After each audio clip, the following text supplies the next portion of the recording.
Hare Krishna. Today we are going to discuss about 6 enemies of a living entity, namely lust, anger, greed, pride, envy and illusion.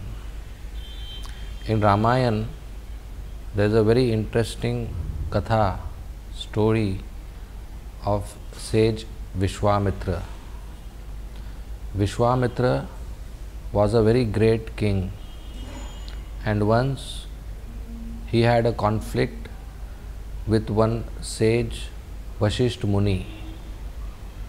Even though Vishwamitra had big army, powerful weapons, but still he was defeated by the hands of Vasishtha Muni, because Vasishtha Muni had Brahma Tejas. He was a great Brahman Rishi.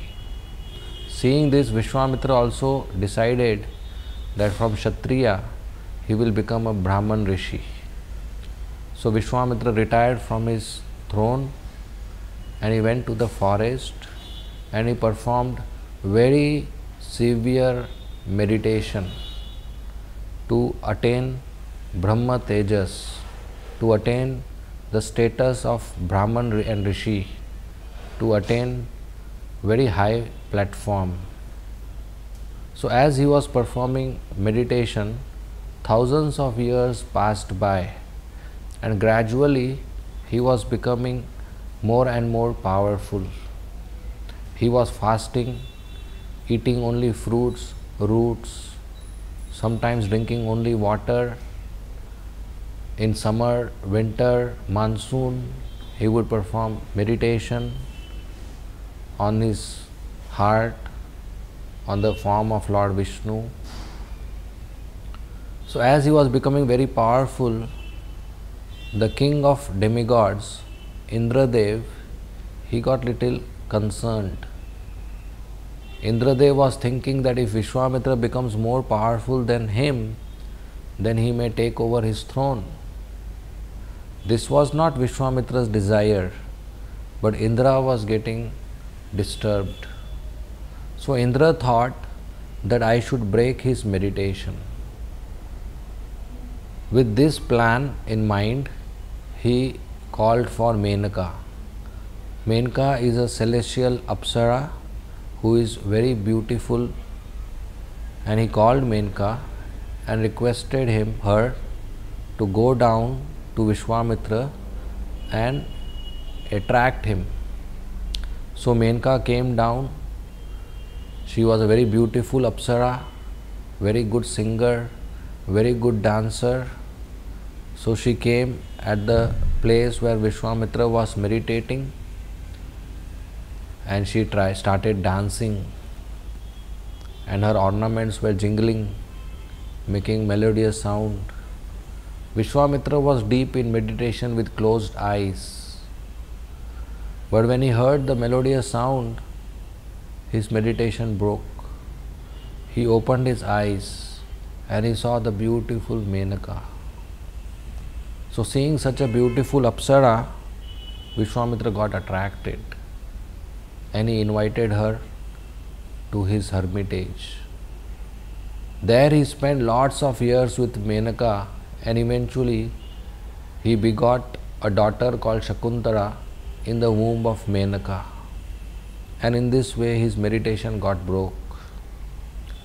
When he realized that he broke his meditation, he got deviated from the path of penance.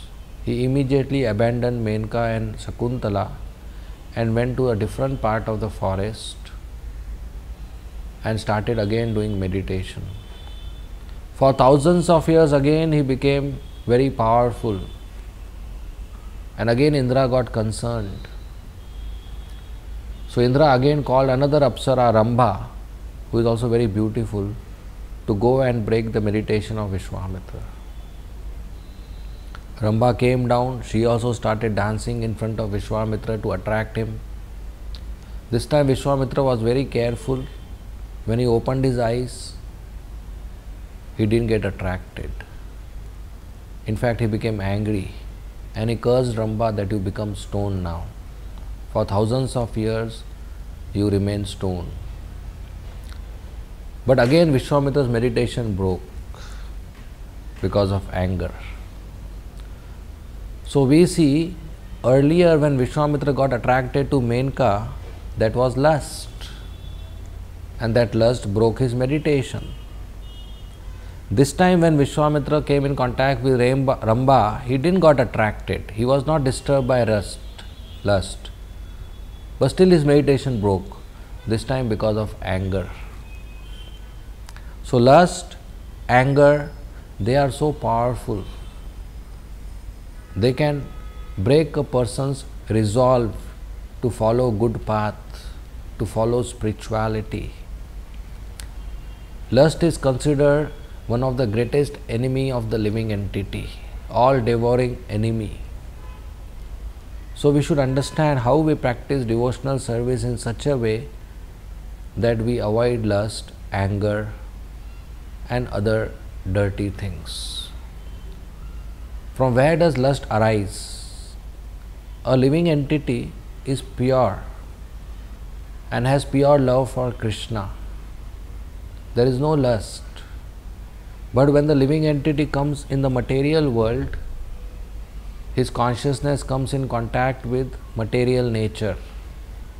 Material nature is made of three modes: mode of goodness, mode of passion, mode of ignorance, also called sattvic, rajasic and tamasic. So when the living entity comes down, the love for Krishna gets contaminated in association of mode of passion, rajogun, and it becomes lust. Love plus passion is equal to lust. Lust means I perform the activity to satisfy my senses. Love means I perform an activity to satisfy Krishna's senses.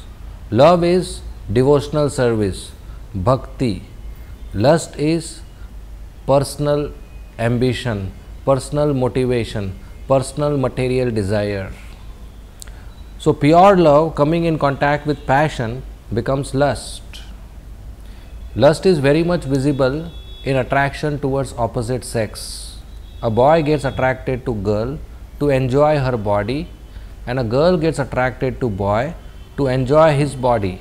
That is lust. But lust is not just sexual attraction. Any intense desire to enjoy an object is called lust. A small child having intense desire to eat ice cream is also called lust, lust for ice cream. A young boy having intense desire for a car is lust for car. So any intense desire for personal enjoyment is lust. Now when there is a desire, then we try to fulfill it. We have multiple desires and we perform multiple activities to fulfill those desires. But all desires are not fulfilled. Some desires are fulfilled, some do not get fulfilled. So when lust is there and we try to fulfill, there are two outcomes. Either lust will be fulfilled or lust will not be fulfilled. When lust is fulfilled, it becomes greed. And when lust is not fulfilled, it becomes anger. When a child doesn't get ice cream, he becomes angry and he cries, he throws tantrums. When a person doesn't get his desire fulfilled, he becomes frustrated, he becomes angry.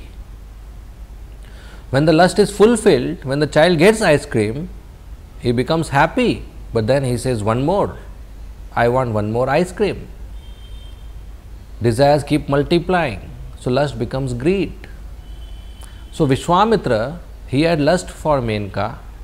Next time he controlled his lust, but that lust got transformed to anger and he became angry on Rambha, and both the time he failed in his meditation. So lust gives rise to anger, lust gives rise to greed. Now if my lust is fulfilled, my desire is fulfilled, in front of somebody else, then I become proud that I have achieved. If somebody else's desire is fulfilled in front of me, then I become jealous, envious that he got it and I didn't get it. So lust not only gives rise to anger and greed, lust also gives rise to pride and envy.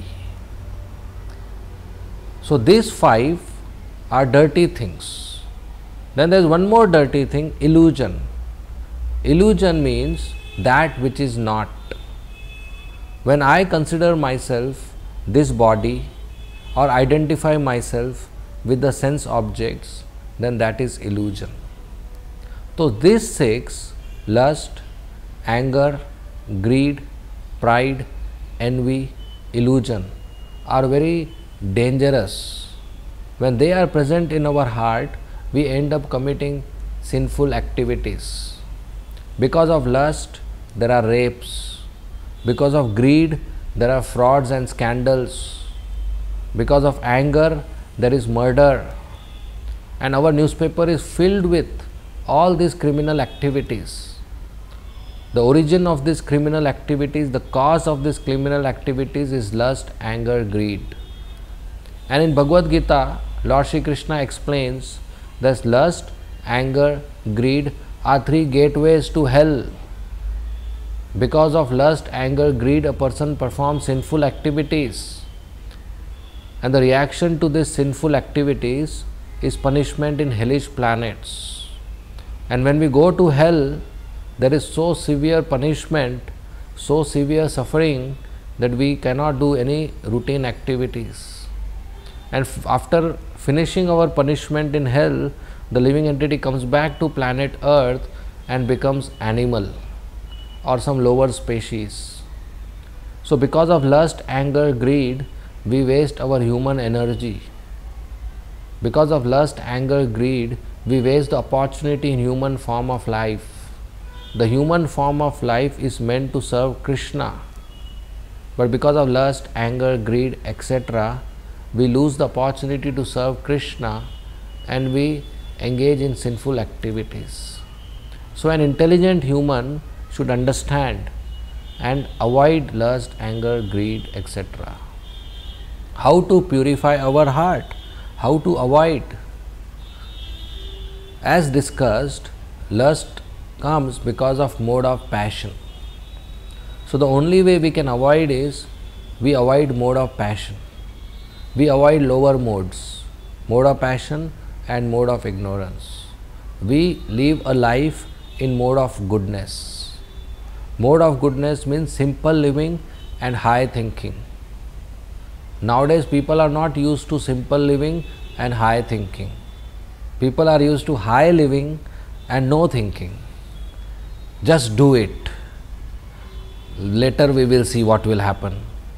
That is how people are working hard.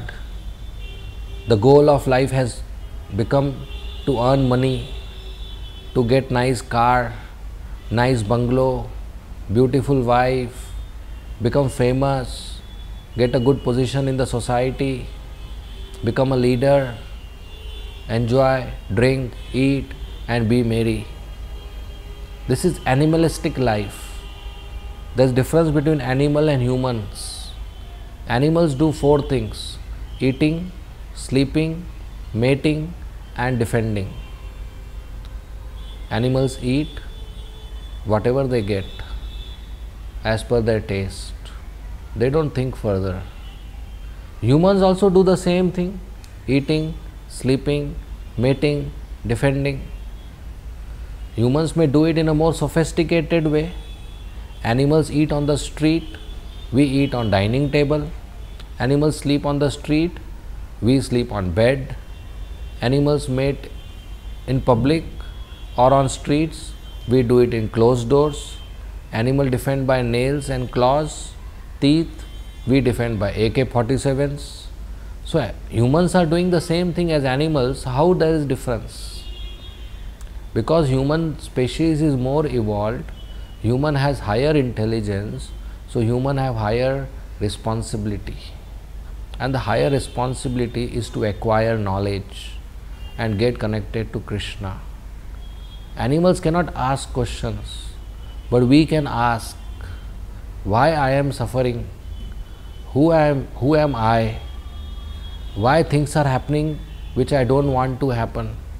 Why I am forced to get diseased, forced to die, forced to get old age? If you take a stone and hit a dog, the dog will run away. The dog will not come and ask you a question, my dear sir, why are you hitting me? But if you hit a human, he will ask, why did you hit me? So we have a capacity and intelligence to ask questions.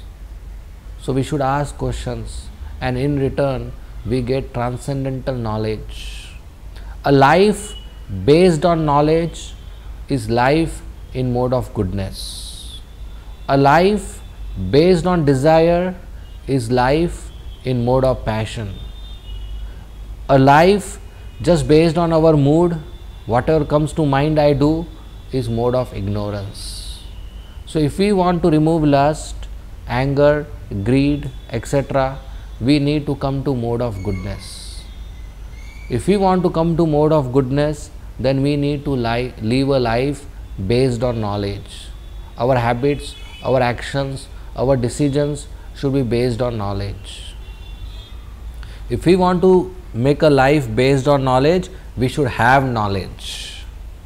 And if you want to have knowledge, either you read or you hear. You read scriptures or you hear devotees who present scriptures. By this we get knowledge. With the help of this knowledge, we have a lifestyle in mode of goodness, simple living, high thinking. When we do that, then lust doesn't disturb us. Simple living means we earn and procure items as minimum as required for our daily living. Not do too much hard work or not try to do too much shopping and acquire lots of objects. The more objects we have in our house, the more it increases mode of passion. So we should be simple in our eating, we should be simple in our wearing, we should be simple in our dwelling. In all activities we should be simple. Wearing simple clothes just to cover our body and as per the climate. Not wearing clothes in such a way that we attract other people towards us or specially attract opposite sex towards us. That is not the purpose. Eating simply, simple food which is not sinful. Sinful food is meat, fish, eggs, wine, tobacco, drugs. Simple food is rice, dal, vegetables, milk, roti, fruits. These are simple foods. So we should eat simple, not sinful. We should wear simple. We should live in a simple place. And the whole life should be centered around Krishna. It is not just sufficient to live simply, but we have to think highly. And the highest object to think is Krishna. So we connect our mind and our life to Krishna. We mold our life in such a way that 24 hours we are connected to Krishna. There is chanting of Hare Krishna Mahamantra, Hare Krishna, Krishna Krishna, Hare Hare, Hare Ram, Ram Ram, Hare Hare. So we chant the Hare Krishna Mahamantra, we get connected to Krishna. There is reading of Srimad Bhagavad Gita and Srimad Bhagavatam. That way we get connected to Krishna. There is deity worship, performing arti to the deities of Sri Sri Radha Krishna. That way we get connected to Krishna. There is cooking for Krishna. Whatever we cook in the house, we offer it to Krishna. And after that we consume, we honor. That is called prasadam. Eating prasadam is a very powerful way to come in mode of goodness. We purchase fresh vegetables, fruits, grains for Krishna, milk, and cook nice, eatable, offer it to Krishna with love, and then we take prasad. And by that our body becomes healthy, our mind becomes purified and our soul gets attracted to Krishna. So we eat prasad, we don't eat outside things, we read scriptures, we have good friends, devotee friends, we associate with devotees, we go to Krishna temples, attend festivals and programs and other events there. There are so many Krishna temples, there are so many ISKCON temples all around the world where there are beautiful deities, wonderful devotees and nice lectures, seminars, classes, so much devotional service is happening. So we participate in various activities. So this is spiritual life. As we more and more practice spiritual life, we become more and more purified. As we come in contact with Krishna, our heart is cleansed. Why? Because Krishna is pure. Krishna is pavitram. Just like if I have a dirty cloth and I put it in fresh, clean water, then coming in contact with pure water, the cloth becomes clean. In the same way, when I come in contact with Krishna, I am impure, Krishna is pure. By that contact, I become pure. I become clean. Clean of all the dirty things. Lust, anger, greed, pride, envy, illusion, all is gone. And when these dirty things go away, then our actual love for Krishna is visible. We all have love for Krishna. Our dormant love is covered by lust, anger, greed, etc. So when we come in contact with Krishna, when we chant Hare Krishna Mahamantra, then this cleaning happens. The love which is covered gets uncovered and we express our love to Krishna.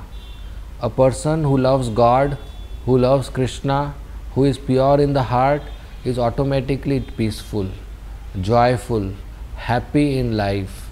He doesn't do any criminal activity. He doesn't disturb the society. Any person who comes in contact with such a person, he becomes happy, joyful and peaceful. So if we become peaceful devotees, then we will spread this peace all over the world. This society which is so unpeaceful, there are so many quarrels every day, there is so much unrest every day, peace is into pieces. But if we become peaceful devotees, we can contribute great peace in the whole world. We can tell people to chant Hare Krishna Mahamantra, to visit Krishna temple, to read Bhagavad Gita. By that people will also become better human beings. They will become more peaceful and the society will be a better place to live. So just by practicing devotional service and purifying ourselves, not only we are doing good for ourselves, not only we are doing good for our family, we are doing good for the whole society. This is the only way that in this Kali Yuga, this society can become better. Otherwise, so many degrading activities are happening. We read daily newspapers, so many sinful activities are happening, so many crimes are being committed, and now there is so much terrorism, there is fear of bomb and fear of attacks. Earlier this was not there, but now it is there because the society is degraded. So more than any time today there is a need of God consciousness, need of Krishna consciousness to eradicate such elements of the society. We don't want to kill people, we don't want to kill the sinners, we want to kill the sinful tendency. And the sinful tendency is caused by these anarthas, these dirty things, lust, anger, greed. And the only way to kill these sinful tendencies is to come in contact with Krishna. So when we chant Hare Krishna Mahamantra, when we read and hear Srimad Bhagavatam and Srimad Bhagavad Gita, when we come in association of devotees, when we dance in Kirtan, and when we honor Krishna Prasad, then our heart is cleaned, our heart is purified, our consciousness is purified, and by that the society is blessed. So we request all the viewers to please take up the process of Krishna consciousness, and it is very easy. You can start practicing at home by chanting the holy names of Krishna Hare Krishna, Krishna Krishna, Hare Hare, Hare Ram, Ram Ram, Hare Hare. Thank you very much.